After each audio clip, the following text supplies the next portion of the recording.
أعوذ بالله من الشيطان الرجيم بسم الله الرحمن الرحيم الحمد لله رب العالمين والصلاة والسلام على أشرف المرسلين سيدنا وحبيبنا محمد وعلى آله وأصحابه أجمعين. Chers frères, chères sœurs, Assalamu alaikum wa rahmatullahi ta'ala wa barakatuh. Qu'Allah subhanahu wa ta'ala nous accorde son pardon, sa miséricorde et nous compte parmi les acceptés et les gens de paradis. Amin, amin, ya rabbal alamin.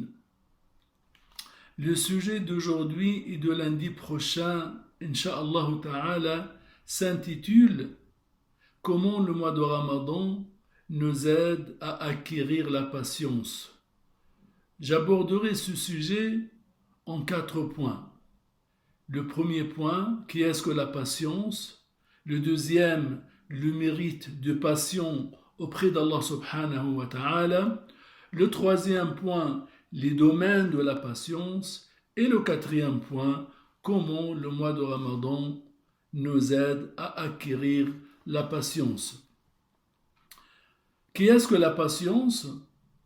Les savants disent que la patience est la capacité de supporter les difficultés et les différentes épreuves tout en attendant l'agrément et la récompense d'Allah subhanahu wa ta'ala.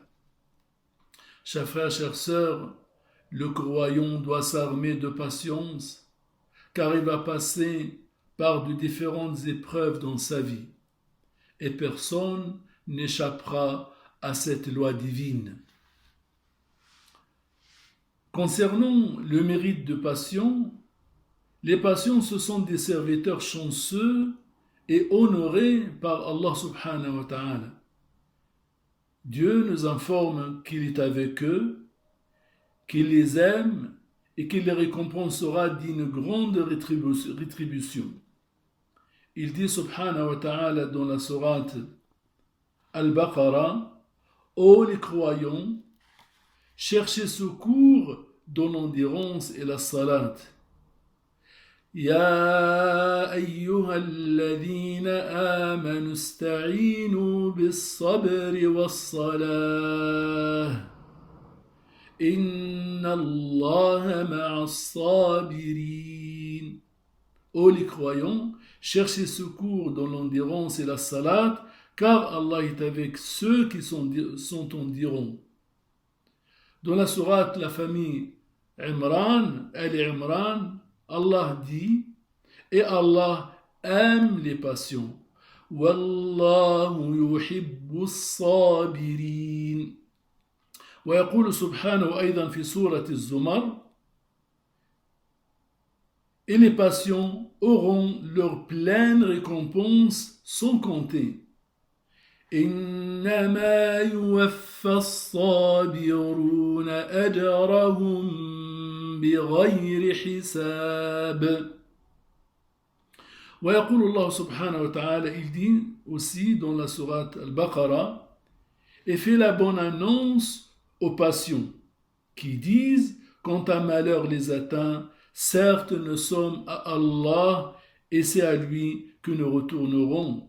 Ceux-là reçoivent des bénédictions de leur Seigneur ainsi que la miséricorde et ceux-là sont les bien guidés. وبشر الصابرين الذين إذا أصابتهم مصيبة قالوا إنا لله وإنا إليه راجعون أولئك عليهم صلوات من ربهم ورحمة وَأُولَٰئِكَ هُمُ الْمُهْتَدُونَ. Et le prophète sallallahu alayhi wa sallam nous dit, nul n'a reçu de don meilleur que celui de la patience. Concernant le troisième point, les domaines de la patience, le musulman aura besoin de patience dans plusieurs domaines. Le premier domaine, la patience face aux obligations religieuses, afin d'adorer Allah subhanahu wa ta'ala comme il se doit et accomplir les obligations religieuses comme il nous a été recommandé, nous aurons besoin de beaucoup de patience. Exemple, la salat, accomplir la salat à l'heure, avec humilité, avec khushu' et en groupe, fi salatul jama'a, demande de la patience. S'acquitter de la zakat, la donner à qui ayant droit et se débarrasser de l'avarice demande de la patience. Accomplir le hajj avec 10 millions de personnes en même temps et au même lieu, supporter ces difficultés tout en essayant de garder son calme et son bon comportement et en espérant un hajj agréé, il doit se provisionner des quintaux de patience. Oui, chers frères, chères sœurs, tous les actes cultuels nécessitent de la patience. Le deuxième domaine, la patience face aux interdits. La patience est plus demandée face aux interdits que face aux obligations. On trouve peut-être une personne patiente face aux obligations religieuses, mais malheureusement faible devant le péché. Préserver sa chasteté et s'éloigner du péché jusqu'au mariage, ça demande des quintaux de patience. Bon courage, chers jeunes. Maîtriser sa soif de gagner de l'argent d'une manière illicite, rester fidèle à ses principes et être satisfait de ce qu'Allah subhanahu wa ta'ala lui a donné, cela demande de la patience.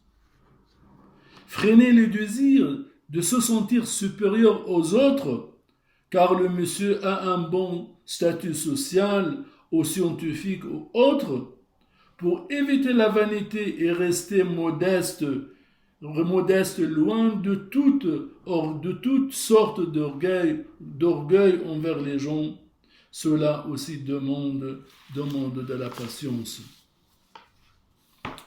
Le troisième domaine, la patience dans nos relations avec autrui. Nos relations avec autrui nécessitent forcément de la patience, mais notre relation avec les parents et notre relation conjugale demandent beaucoup plus de patience et d'endurance. Nous commençons par les parents. Tout musulman sait très bien que Dieu nous a recommandé la bienfaisance envers les parents, même s'ils ne sont pas croyants. Allah subhanahu wa ta'ala dit dans la sourate Le voyage nocturne, il s'adresse au bien-aimé, le prophète alayhi salatu wassalam, et ton Seigneur a décrété, n'adorer que lui, et marquer de la bonté envers les pères et mères, si l'un d'eux ou tous deux doivent atteindre la vieillesse auprès de toi, alors ne leur dis pas ouf et ne les brusque pas, mais adresse-leur des paroles respectueuses. Et pour rester fidèle à cette recommandation, il aura besoin de beaucoup de patience et surtout quand il voit d'eux, ça veut dire des parents, quand il voit d'eux certains comportements désagréables. On trouve certains parents qui sollicitent trop leurs enfants en aide financière sans prendre en compte ses moyens. On trouve d'autres parents, qu'Allah les guide, qui se comportent méchamment ou injustement envers leurs enfants. Certaines mamans poussent leur fils pour divorcer parce qu'elle n'est pas d'accord avec sa belle-fille. Certains parents préfèrent un tel à un tel, ou donner à un tel et priver l'autre sans raison valable. Et les cas semblables et les cas semblables sont nombreux malheureusement. Cher enfant, on comprend bien ton mécontentement, mais ce sont tes parents. Tu n'as pas le choix que de patienter. Évite les conflits et repousse leur mal avec sagesse.